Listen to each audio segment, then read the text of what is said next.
저희 책 한반도에 지저스 웨이브가 온다를 출판해 주신 김미영 대표의 짧은 영상 하나를 소개해 드리려고 합니다. 저희 오랜 친구이자 동지이기도 하죠. 지저스 웨이브는 헌법 10조와 함께 온다라는 제목으로 논평한 건데요. 백낙천이나 리영희 같은 이른바 좌파 지식인들을 비판하는 것과 함께 진정으로 예수의 파도가 한반도에 오기 위해서는 헌법 10조, 인간으로서의 존엄과 가치를 북한의 노예가 된 동족들에게 회복시켜주는 것이 전제가 돼야 된다. 그런 의미에서 자칭 진보라고 자처하는 한국의 좌익 지식인들을 지적을 하고 있습니다. 대표적으로 백낙천, 이영희를 예를 들었는데요. 아주 유익한 내용이기 때문에 제가 짧게 앞에 말씀드리고 김미영 대표의 논평을 그냥 그대로 편집하지 않고 올리려고 합니다. 이 백낙천, 이영희 같은 사람들은요, 한국의 좌익들의 사숙해온 인물이죠. 스승처럼 떠받들어온 사람입니다.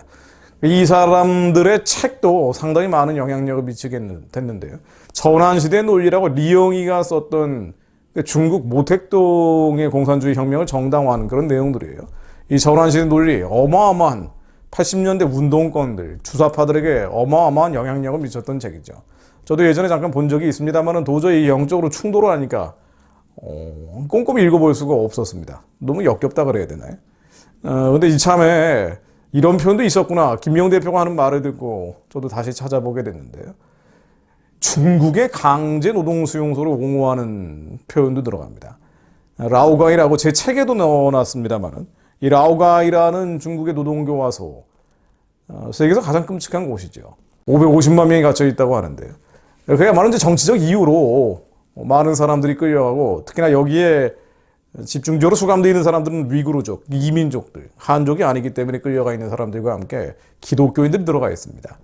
이런 강제 노동소용소를 뭐라고 리영희 같은 한국의 자칭 진보, 좌익 지식인들이 표현하고 있는지 잠깐만 인용을 해보면요. 강제 노동수용소 외부에 의존 없이 자력으로 급속한 경제발전을 이룩하려는 데서 11시대의 자기생적인 혁명정신에 대한 강조가 이해된다. 무슨 얘기인지 잘 모르시겠죠. 좌파들은 원래 이런 현학적인 표현들을 많이 씁니다. 이해할 수 없는 얘기들을 하면서 사람들의 이 겉사람, 옛사람의 죄성들을 자극을 하고 논리적인 언어로 꽤 맞추긴 하는데 결론은 뭐냐? 악에 대한 정당화란 말이죠. 좀만 더 인용해 보면은요. 외부에서의 강제노동 소용소를 하는 민중의 그와 같은 자각에 입각하여 별다른 현대적 기계 설비도 없이 순전히 스스로의 창안과 절약과 집단적 노동으로 방대한 건설을 일으켜야 했던 초기의 긴박한 현실을 말해주는 것이다. 한마디로 이 노동 수용소, 강제 노동 수용소는 정당성이 있다. 그러니까 이유가 있다. 그런 얘기를 하고 싶은 거예요. 이게 이제 한국 진보 좌파입니다. 자, 조금만 더 첨언해 보면은요. 시인 고은이라고 있죠. 성추행 논란으로 공식 석상에서 사라져 버렸습니다만 한국의 위대한 시인이다 어쩐다 하면서 미디어가 계속 떠들어왔던 사람인데, 이 사람이 예전에 북한 인권 문제에 대해서 언급한 부분이 생각나서 제가 덧붙여 봅니다. 2009년도 8월 24일 조선일보 최보식 기자의 인터뷰에 나온 내용인데요. 그러니까 이 사람이 맨날 민주 인권 얘기하잖아요. 그런데 당신은 왜 북한 인권에 대해서는 얘기하지 않느냐라고 최보식 기자가 물어보는 내용이에요. 이렇게 질문을 하죠. 선생께서는 한때 민주 인권을 많이 노래했습니다. 그렇다면 김정이 뒤에 가려진 북한 민중들의 참담한 삶에 대해서 시를 쓴 적이 있습니까? 또 그 뒤에 한 번이라도 북한 주민의 고통을 노래한 적이 있나요? 선생의 시는 김정일의 칭찬을 받았고 그랬죠. 이 고운의 시가 김정일에게 칭찬을 받았습니다. 다른 글들은 북한 풍경이나 인정에 대해서만 묘사하고 있습니다. 북한에 방문해서 그렇게 시를 썼죠. 왜 그런데 북한에 맨날 민중 얘기만 하면서 북한 민중은 얘기하지 않느냐? 기자가 질문하는 거죠. 북한 주민의 참상에 대한 자료는 많고 숱하게 보도됐습니다. 당장 우리 주변에는 이를 증언할 탈북자들이 1만 5천 명이 넘습니다. 2009년도 기사니까요. 1만 5천 명이 넘습니다. 그러면 1970년대, 80년대 왜 민중의 고통에 대해서는 노래했습니까? 이렇게 물어보는 거예요. 맨날 민중 얘기하면서 북한 민중은 얘기하지 않느냐라고 기자가 질문을 하니까 그 사람 여러 가지로 다 빠져나가는데 가장 인상 깊었던 대답이 이거예요. 그건 내가 여기에 살고 있으니까요. 상황 논리지요. 상황 논리. 그러니까 이들이 얘기하는 기준 말이죠. 인권이든 평등이든 평화든 목숨 걸고 투쟁해서 얻어내겠다고 하는 그들의 고아한 가치, 고상한 가치라는 것이 상황 논리라는 겁니다. 이게 절대적인 기준이 아니라 언제나 자기 입맛대로 스스로가 이성에 따라서 들쭉날쭉하는 기준이라는 거예요. 상황 논리. 그러니까 남한에서는 나의 이해관계와 직접적인 관계가 있기 때문에 민중 인권을 얘기했지만 북한의 민중 인권은 나하고는 상관없는 나의 상황과는 관련이 없기 때문에 굳이 얘기할 필요 없다. 뭐 이런 식의 표현이죠. 이게 바로 한국의 진보 좌파. 사실은 하나님의 마음속에 두기 꺼려하는 인본주의적인 마인드를 가진 사람들의 기준이죠. 상황 논리입니다. 그래서 북한은 북한의 잣대를 가지고 봐야 된다. 그 북한 정권의 잣대, 북한 체제의 잣대를 가지고 보자는 거죠. 자, 이런 이들이 한국의 리더십, 문화 권력을 꿰차고 있다는 게 비극의 시작입니다. 김미영 대표는 이렇게 표현을 합니다. 헌법 제10조 모든 국민은 인간으로서의 존엄과 가치를 가지며 행복을 추구할 권리를 가진다. 국가는 개인이 가지는 불가침의 기본적 인권을 확인하고 이를 보장할 의무를 진다. 한반도에 지저스 웨이브가 오기 위해서는 제 책의 제목처럼 한반도에 지저스 웨이브가 오기 위해서는 이 헌법 10조가 보장이 돼야 된다는 겁니다. 우리 미수북 지역인 북한 지역에 대한민국의 헌법상 국민들인 2,500만 주민들에게 인간으로서의 존엄과 가치를 회복시키고 행복을 추구할 권리를 부여하는 것. 이게 한반도에 지저스와 웨이브가 오는 전제 조건이라는 거죠. 그렇죠. 북한 인민들, 북한 주민들, 북한 민중들이 저토록 참담한 현실을 매일같이 체험하고 있는데 사륙당하고 학살당하고 유린당하고 있는데 어떻게 한반도에 지저스 웨이브가 올 수 있겠습니까? 한반도 지저스 웨이브가 온다는 것은요. 결국 북한 땅에 자유와 인권과 민주주의 가치, 사실은 그 사람들이 사람답게 살 수 있는 존엄과 가치를 회복하는 데 있습니다. 이런 면에서 한국 교회가 정말 하나님 앞에 무릎 꿇고 자복하고 통회하고 회개해야 되는 것이요. 대부분 인도적 지원이라고 말은 하는데 인권이라는 수식어를 붙이면서 북한을 지원하는데 사실은 북한 주민들의 인간으로서의 존엄과 가치를 회복하는 것과는 아무런 상관이 없죠. 그들의 행복 추구 것과는 아무런 상관이 없습니다. 가난과 궁핍을 해결해 주겠다고 얘기하면서 대북 인도적 지원 얘기하는데요. 한국 사람들은 풍요롭게 잘 먹고 잘 살지만 북한 사람들은 그렇지 않으니 그들에게 인도적 지원을 해야 된다고 말은 하지만 정작 그들의 인간으로서의 존엄과 가치를 회복시켜 주는 건 아니에요. 그리고 그 가난과 궁핍을 해결해 주겠다는 게 사실은 북한의 특권층이죠. 핵무기 미사일 만들고 남한을 노예로 만들겠다라고 남한을 지배하겠다고 얘기하는 북한의 특권층들의 부족과 결핍을 채워주는 게 인도적 지원 아닙니까? 헌법 10조에 나오는 인간으로서의 존엄과 가치를 회복해 주는 건 아니에요. 사륙과 학살극이 계속 벌어지고 있는데 인간으로서의 존엄과 가치는 말하지 않으면서 무슨 인도적 지원이라는 위선을 하며 무슨 복음통일 말을 합니까? 이게 무슨 복음통일이에요? 화가 나는 일이죠. 무슨 복음통일입니까? 입으로는 복음통일 얘기하면서 정작 특권층의 만행을 정당화하는 지원을 하고 체제 지원을 하고 정권 지원을 하고 군부대로 전용되는 식량 지원을 하면서 가장 누려있는 북한의 적대계층들, 소외계층들, 취약계층들 그들의 인간으로서의 존엄과 가치를 회복시켜주지 않으면서 그들을 오히려 벌레처럼 짐승처럼 짓밟는 체제 지원, 정권 지원을 하면서 헌법 10조를 유린하면서 무슨 인권을 얘기합니까? 정말 반성해야 됩니다. 제 얘기는 여기까지 말씀드리고요. 김미영 대표의 영상 이어서 보시면 좋을 것 같습니다. 우리가 빼놓을 수 없는 인물 이영희의 친구들 백낙청, 김용옥 이런 사람들이 그러면 그 통일혁명당의 통일, 그 통일을 어떻게 보고 있는가? 그건 공산화된 통일인 거죠. 이영희가 뭐라고 얘기합니까? 그 유명한 이 책에서 연한시대의 논리에서 모택동과 중국 공산당에 대해서 뭐라고 하는지 제가 좀 보여드릴까요? 중국처럼 장구한 세월의 정치적 억압과 빈곤과 인간적 비참의 역사를 살아온 민중에게는 그 생물학적 인간적 존재의 기본 조건을 처음으로 해결해준 지도자와 그 인간에 대한 감정은 숭배에 가까운 거의 절대적인 존경이 있을 수 있다. 모택동 우상화가 괜찮다. 여기다가 김일성을 바꿔 넣으면 됩니다. 이영희류의 자익들은 모두 한국처럼 가난과 질곡의 역사를 살아온 사람들에게는 김일성과 같은 그런 지도자, 입에 풀칠을 시켜준 지도자를 존경하고 숭배해야 된다. 우상 숭배를 정당화하고 있어요. 이 책에서. 모택동이 김일성과 여기서 동격입니다.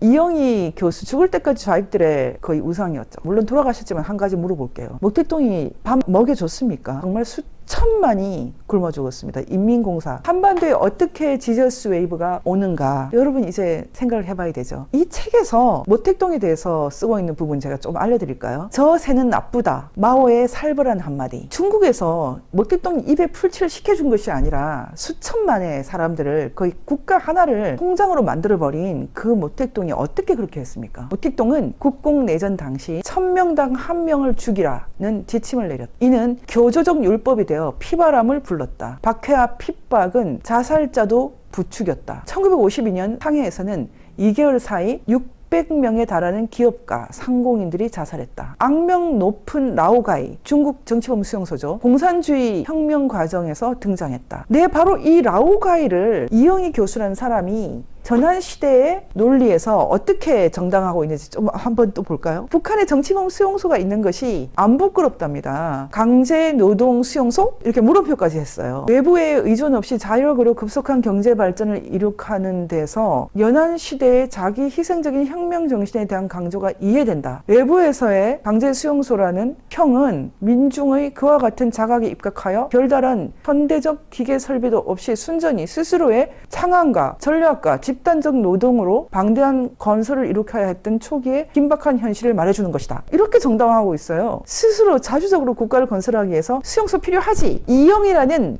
좌익들의 우상이 이런 식으로 강제 수용소를 정당화합니다. 북한 정치범 수용소도 마찬가지겠죠. 한국 좌파들은 악마입니다. 자기가 살기 싫은 곳에 왜 남은 살라고 합니까? 북한이라는 자주적인 체제, 자주적인 민족 국가라고 생각하죠. 건설을 위해서 정치범 수용소 정당화된다. 이런 식의 생각을 이영희, 백낙천 교수도 하고 있는 것이겠죠. 백낙천과 검은 지식인들, 이 강의를 하면서 참 우리나라가 앞으로 어떤 해법을 갖고 있을까? 1960년대에 김수영이 표현의 자유 운운을 했지만, 그리고 그 이후에 유신 반대 운동을 했던 김지아는 돌아가시기 전에 백낙천에 대해서 깡통빨갱이라고 했고, 이영희에 대해서도 깡통, 사기 이런 말을 했어요. 한겨레에서 이것을 아주 태급게 기사를 썼거든요. 최근 박근혜 새누리당 대선 후보 지지를 밝힌 김지아 시인이 조선일보 기고를 통해 문학평론가인 백낙천 서울대 명예교수를 노골적으로 비난해 파문이 일고 있다. 김지아 선생 참 대단하죠? 존경심을 보냅니다. 한국의 초특급 울트라 기득권, 태어나는 수고만 하고 평생 잘 먹고 잘 살 수 있는 10대 영어 불어를 완벽하게 할 수 있었던 백낙천 교수님?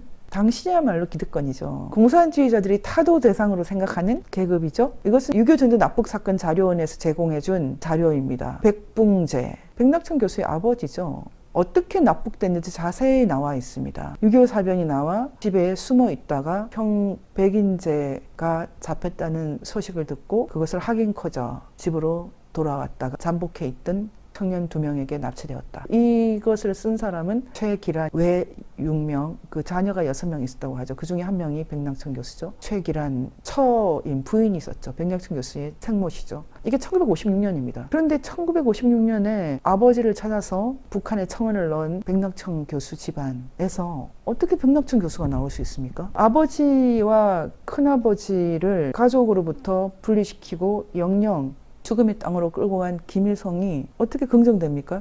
여기에는 어떤 비밀이 있는 것입니까? 저는 지난 문재인 정권 5년 내내 주사파와 싸웠습니다. 제가 그 2017년 5월에 주사파 정권이 등장할 것이다 이렇게 말했습니다. 그때 제가 말한 주사파는 정확하게 민혁당을 베이스로 하는 주사파를 말합니다. 그 주사파들이 더불어민주당과 국민의힘을 다 장악할 것이다. 실질적인 장악을 했습니다. 우상호 같은 주사파, 이인영 같은 주사파, 임종석 같은 주사파, 셀 수가 없죠. 하태경, 신보라 등등 주사파 또는 주사파 영향권에 있는 주사파들이 지지한 그런 사람들이 이준석 포함, 이준석 주사파는 아니지만 주사파들이 세웠죠. 그런 사람들이 지금 국회를 다 장악했습니다. 그럼 지금은 어떻습니까? 지금은 그들보다 한 급 더 위에 있는 자들, 그들이 이제 본격적으로 등장을 했죠. 2016년 본격화된 탄핵, 그리고 2017년 소위 말하는 그들의 촛불혁명, 그것이 1948년 체제가 끝나고 그들이 생각해왔던 북한의 정통성이 있다고 주장하는 그 주장, 승려 법륜의 친형이 역시 난민전 사건으로 사형 선고를 받은 적이 있죠. 사형 당하지는 않았지만 그 법륜이 저한테 직접 말했어요. 정통성은 북한에 있다. 제가 귀를 의심했죠. 도대체 무슨 놈의 정통성입니까? 그 정통성은 사람 죽어도 되는 정통성입니까? 저는 거대한 뿌리를 보면 정말 말 그대로 눈물이 납니다. 버드 비숍이라는 사람의 한국과 그 이웃 나라들, Korea and Her Neighbor, 조선과 그 이웃 나라들로 번역된 책이 더 좋은 번역입니다. 저도 읽었지만 한마디로 슬픔입니다. 슬픔. 민중들이 사는 삶이 꼬라지가 꼴이 아닙니다. 그러니 그 나라를 망해야 된다 이런 뜻은 아닙니다. 그 나라가 망해도 안 되죠. 남의 나라 식민지가 돼도 안 되죠. 독립을 해야죠. 하지만 그렇게 살던 그대로보다 더 심하게 북한 사람들이 살고 있죠. 미학적으로 괜찮다는 뜻입니까? 제가 보기엔 추문인데요. 보기 싫은데요. 바로 그 사람들이 자기 수표로 살아야죠. 행복하게 살아야죠. 대한민국은 각 개인에게 권리가 나누어졌고 자유선거가 있는 자유민주주의 국가입니다. 이 자유민주주의 국가에서 아직도 청맥을 중심으로 푸른 보리, 청맥 을 중심으로 민족이라는 담론을 가지고 사실은 북한에 기대서 북한을 지지해왔던 비참한 지식인들, 그들은 다 천벌받습니다. 왜냐하면 1960년대에 외부에서는 많이 알려져 있지 않았지만 1970년대에는 본격적으로, 특히 74년에는 본격적으로 김일성의 지위가 신으로 됩니다. 신. 유사상 10대 원칙에 의해서 공식적으로 신으로 등극합니다. 그리고 그 신들의 자녀들은 대대로 신이 되도록 절대성, 무조건성 숭배의 대상이 됩니다. 우상 숭배의 대상이 됩니다. 우상 숭배의 대가는 죽음입니다. 천벌입니다. 우상 숭배를 정당화하고 정치범 수용수를 정당화했던 이영희 교수가 한겨레 신문의 신이죠. 백낙천 교수가 한겨레 신문의 신이죠. 천벌 안 받겠습니까? 이제 다들 세상을 떠나고 계시죠. 이영희 교수님이 떠났고 세상들을 떠나고 계십니다. 저는 그분들의 생각을 바꿀 수 있다고 생각하지 않아요. 이제는 대한민국이 그렇게 강한 시절이 아니고 대한민국이 이제 어떤 통일을 할 것인가를 놓고 본격적으로 싸워야 되고요. 우리가 믿어왔고 신뢰해왔고 우리를 지켜주리라 믿었던 지금 미국도 녹록치가 않습니다. 미국도 이상한 우편 투표 제도가 있는 이상 제대로 된 민의를 반영하는 선거를 할 수 없는 나라가 됐습니다. 이제 그야말로 한국 사람들이 정신을 똑바로 차려서 백낙천 같은 지적 사기꾼들이 적과 통일을 교묘하게 젊은이들을 선동하는 암울한 시대를 우리가 타개해야 됩니다. 제가 늘 얘기하지만 제 강의를 실제로 알아듣는 분들은 3,000명이 안 될 것이라고 얘기했고 저는 3,000명으로 너무 족합니다. 제 얘기를 듣고 이해가 되시는 분들은 깨어나서 뭐든지 해야 됩니다. 지금 성경 하나만 있으면 돼. 믿음 하나로 돼. 제가 말씀드릴게요. 안 되거든요. 이 장미를 보고 여러 가지 이름을 붙일 수 있어요. 부를 수 있어요. 꽃이라고 부르기도 하고 식물, 존재, 본질, 뭐 복잡한 거. 이 장미를 보고 그리고 만지고 냄새 맡고 하는 이 감성의 세계가 있고 식물로 연구하고 세포를 연구하고 하는 지성의 세계, 이성의 세계, 영성의 세계가 있지만 특히 종교인들은 이 지성과 이성의 영역을 너무 등한시합니다. 가볍게 생각해요. 어떻게 우리가 고담 준놈만으로 이 모든 것을, 이 모든 인식의 세계를 우리가 다 커버할 수 있습니까? 지금 살아가는데 더 유용한 것들, 지성의 세계, 감성의 세계, 이성의 세계를 모두 공산주의자들한테 다 뺏겼어요. 다 정신 차려야 됩니다. 탈환해야 됩니다. 우리가 지금 기도만 하고 있으면 모든 답이 나온다고 생각하면 안 되죠. 전 지금 잠들어 있는 교회에 대해서 이렇게 말하고 싶어요. 백낙천과 똑같이 됩니다. 백낙천이 하수인이 됩니다. 동학, 원불교, 수천 개벽 다 좋아요. 그 위대한 사상이 북한 주민들에게 빛이 되어야 됩니다. 그것이 굿 뉴스, 좋은 뉴스입니다. 저는 기독교 선교를 말하는 것이 아니라 북한 사람들에게 해방이 와야 된다. 빛이 와야 된다. 권리가 있어야 된다. 한반도에 김일성 동상 세워놓고 하는 그런 통일을 바라십니까? 그런 통일은 안 되죠. 자유통일을 해야 됩니다. 백낙천 교수님, 통역당의 세계에서 빠져나오셔서 자유통일의 지평으로 젊은이들을 안내해 주세요. 보통선거가 있는, 어떻게 이재명을 지도자로 옹립해서 법치가 아닌 인치를 하는, 선거도 막 유린하는 못된 세상을 바라십니까? 룰 오브 러, 법치, 룰 바이 러가 아니에요. 법이라고 다 법이 아닙니다. 우리는 이것을 대안으로 생각합니다. 이렇게 지식계가 완전히 망해 있고 언론계가 망해 있는 이 상황에서 그래도 빛이 있다면 헌법은 지켰다. 헌법 10조, 모든 국민은 인간으로서의 존엄과 가치를 가지며 행복을 추구할 권리를 가진다. 국가는 개인이 가지는 불가침의 unalienable 천부 인권, 불가침의 기본적 인권을 확인하고 이를 보장할 의무를 진다. 이것이 이 불안당들을 이기는 이승만의 헌법입니다. 김수영 시인이 김일성 만세를 외치는 것이 표현의 자유라고 했는데요. 김수영의 망발을 쪼개버리는, 깨뜨려버리는 것이 바로 10조입니다. 인간이 존엄하다면 김일성 만세는 안 되는 것이죠. 독일에서 히틀러 만세는 안 돼! 라고 할 때 인간이 존엄하기 때문에 이렇게 정확하게 법으로 대답을 해줍니다. 백낙천 교수님, 인간이 존엄한데 어떻게 고려 연방제를 합니까? 자유통일을 해야죠. 대한민국 헌법을 가지고 북한을 통일시켜야죠. 중국에도 자유민주주의를 확산해야죠. 그게 뭐가 어렵습니까? 중국 공산당은 지금도 강령이 마르크스 레닌주의, 모택동주의예요. 시진핑주의예요. 그런 세상 살고 싶습니까? 막스 레닌주의, 모택동 사상, 등소평 이론, 습금평, 시진핑 새시대 중국 특색의 사회주의 사상을 자기 활동의 지침으로 삼는다. 김용옥 가짜 철학자? 그런 세상이 좋아요? 저는 대한민국 헌법이 좋습니다. 지저스 웨이브는 이렇게 옵니다. 대한민국 헌법 10조와 함께. 여러분, 지저스 웨이브는 이렇게 옵니다. 이것이 바로 가스펠입니다.